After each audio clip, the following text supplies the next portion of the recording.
আমেরিকায় ৩ থেকে ৫ কোটি ব্যারেল তেল সরবরাহ করবে ভেনেজুয়েলা।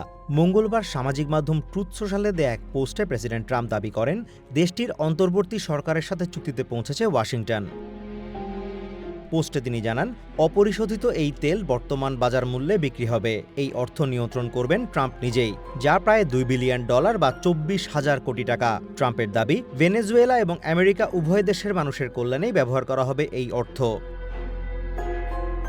এরই মধ্যে আমেরিকার এনার্জি সেক্রেটারি ক্রিস রাইটকে এই পরিকল্পনা দ্রুত বাস্তবায়নের নির্দেশ দেওয়া হয়েছে বলেও জানান ট্রাম্প, যদিও এই বিষয়ে ভেনেজুয়েলা কর্তৃপক্ষ এখনও কোনো মন্তব্য করেনি।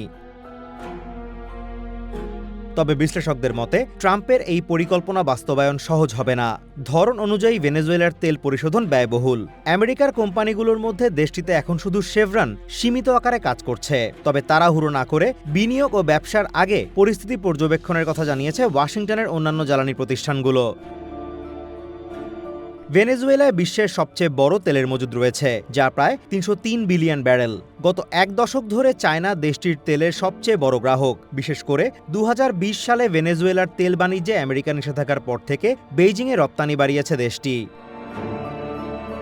তবে বিশ্লেষকরা বলছেন, এত বিপুল পরিমাণ তেল আমেরিকায় রপ্তানি করতে হলে চায়নায় রপ্তানি কমাতে হতে পারে দেশটিকে। এতে বেইজিং কী ধরনের প্রতিক্রিয়া দেখাবে তার উপর নির্ভর করছে কারাকাসের ভবিষ্যৎ তেল বাণিজ্য।